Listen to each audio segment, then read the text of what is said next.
आज महाशिवरात्रीचा दिवस आहे। मी आपल्या सर्वांना आपल्या तालुक्याचे भाग्यविधाते लोकनेते आमदार बाळासाहेब थोरातसाहेब यांच्या वतीनं सर्वप्रथम शुभेच्छा देतो।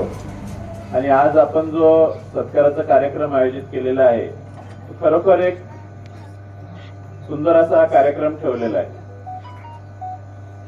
शासकीय कामांमध्ये एखादं काम करत असताना अनेक अडचणी येत असतात आणि त्या अडचणीतून मार्ग काढत काढत पुढे काम करावं लागतं।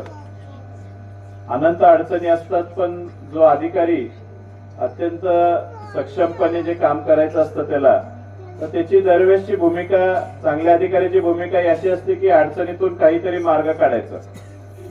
आपली डीपी जळालेली होती आणि अशा वेळेला महावितरण सध्या अडचणीच्या काळातून जात आहे आणि अशा वेळेला काय मार्ग काढता येईल, कसं करता येईल, तर जे पैसे तुम्ही बाहेर जाऊन डीपी भरणार होते, डीपी घेणार होते, तर तेवढेच पैसे किंवा त्याच्यापेक्षा थोडे कमी पैसे जे तुम्हाला लाईट बिल भरणंच आहे ते लाईट बिलापोटी भरले आणि आपल्याला ताबडतोब डीपी इथं मिळाली। असं कोणतं अडचणी आल्या तर अडचणीतून काही ना काहीतरी करून मार्ग काढायचा आणि ज्याच्यातून सगळ्यांचंच काम होईल ही भूमिका उपाध्याय साहेबांनी घेतली। उपाध्याय साहेब आल्यापासून मी बघतोय की जोरव्याला पण आम्हाला एका ठिकाणी डीपीची आवश्यकता होती आणि डीपी कशी घ्यायची, काय करावं लागेल, काय नाही, तर त्यांनी खूप सुंदर असा त्याच्यातून मार्ग काढून दिला आणि तिथं ती डीपी बसवली। आणि तसं बघितलं तर उपाध्याय साहेब त्यावेळेस म्हटले की डीपी, नवीन डीपी बसवल्यानंतर डीपीच्या उद्घाटनाचा पण जोरात कार्यक्रम त्या मळ्यामध्ये झाला। म्हणजे डीपीची विधिवत पूजा केली, विधिवत पूजा करून म्हणजे डीपीला हार घातला, फटाके उडवले, तिथं जेवणही त्या वस्तीवरती सगळ्यांनी जेवणाचा कार्यक्रम ठेवला आणि एक सुंदर असा कार्यक्रम। कसं असतं की अधिकारी काम करतो आणि अधिकारी काम करतो म्हणजे अधिकारी ठीक आहे, अधिकाऱ्याचं ते कर्तव्य असतं, पण आपण पण त्याच्याबद्दल आपली पण भूमिका अशी पाहिजे की तो आपल्यासाठीच काम करतोय, काहीतरी मार्ग काढतो, काम करतोय, एक आपण त्याला धन्यवाद देण्याची भूमिका ही कायम राहिली पाहिजे।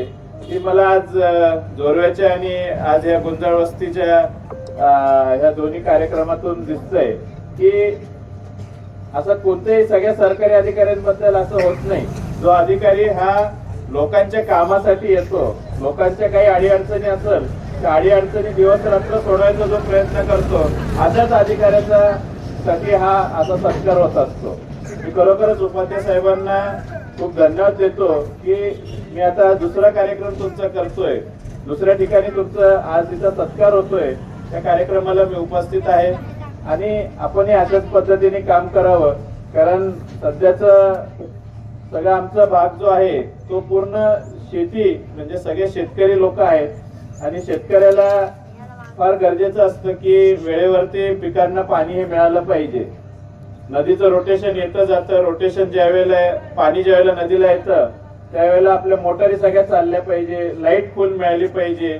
आता लाईट फुल मिळण्यासाठी आपलाही काही त्याच्यामध्ये दोष आहे, आता तो दोष काही मी इथं सांगत बसत नाही, प्रत्येकालाच माहिती आहे, पण त्याच्यातही आपण जर का सगळ्यांनी व्यवस्थित पद्धतीनं आपले कनेक्शन सगळे व्यवस्थित असले तर नक्कीच चांगल्या फुल दाबाने आपल्याला विजेचा पुरवठा होईल। त्याच्यात काही उपाध्याय साहेब आल्यापासून त्यांनी अनेक गोष्टी सांगितल्या, कॅपॅसिटर टाका, हे टाका, ते टाका, त्याच्यामुळं ते कंडेन्सर वापरा, त्या सर्व गोष्टी केल्यामुळं आपल्या मोटारी पण पूर्ण प्रेशरने, पूर्ण दाबाने चांगलं पाणी फेकतात। तर असं या सर्व गोष्टींचा आपण अवलंब केला पाहिजे, त्यामुळे नक्कीच आपल्याला चांगल्या पद्धतीने दाबाने वीज मिळेल, मोटारी चांगल्या चालतील।